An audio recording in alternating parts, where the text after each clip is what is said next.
في فرق بين الخبرة والفهم والتأهيل لسوق العمل، عشان أغلب الطلبة والمتدربين بيتعاملوا مع التلاتة على أساس إن هما حاجة واحدة، معناهم واحد وبيجوا من نفس المصدر. لا، التلات معاني دول تلات معاني مختلفة بيجوا من 3 مصادر مختلفة. نبدأ الأول بالخبرة. يعني إيه خبرة؟ يعني أنت اشتغلت عدد سنوات فاكتسبت في السنوات دي خبرة في التعامل مع الأمر، ولكن ليس شرط وليس دليل ان كل واحد قابلته خبرة هو فاهم. ياما هنقابل في المواقع والشركات ناس خبرة بس هم على الله حكايتهم، مش فاهمين اي حاجة، صنايعي هو مش فاهم حاجة. الموضوع اشبه بيه اللي انا خدت حضرتك قعدتك 3 أو 5 سنين أو 4 سنين في صيدلية، هتعرف تدير صيدلية بس انت حرفيا مش فاهم اي حاجة، انت بتقوم بالامر لمجرد اتقال لك اعمل كذا. طب ايه البيزك بتاعه؟ انت مش فاهم حاجة. فالخبرة يعني عدد سنوات من العمل خلاك تقدر تقوم بالشيء بشكل اسرع وبشكل اسهل، بس مش كل حد هتقابله خبرة فاهم. يعني ايه فهم؟ الفهم انت فاهم البيزك العلمي كيف تعمل الاشياء، يعني الحاجة اللي انا بعملها دي بعملها ليه وبعملها ازاي وجات منين. طب ما هو مصدر الفهم؟ هي الدراسات الأكاديمية اللي انت درستها بالفعل في الكلية. ايوه، دراستك للكلية اللي انت اهملتها وديتها 100 جزمة هي الاساس للفهم.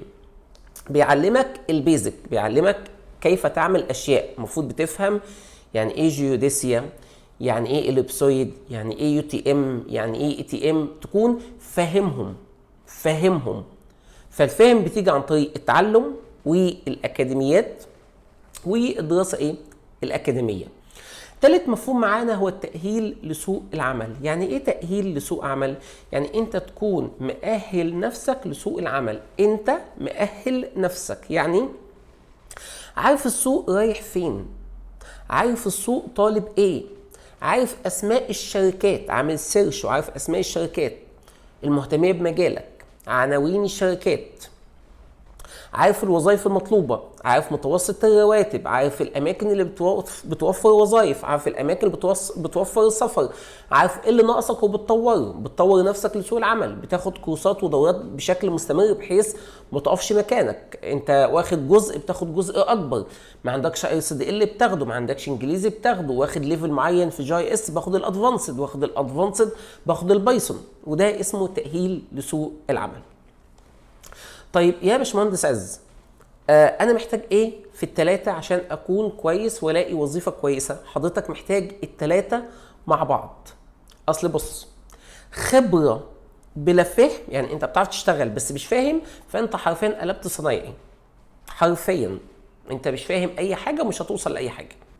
فهم بلا خبرة هتبقى ضعيف والطلب عليك ضعيف في سوق العمل، لان سوق العمل محتاج حد فاهم هو بيعمل ايه في نفس الوقت بيعمله بشكل مظبوط وبشكل سريع.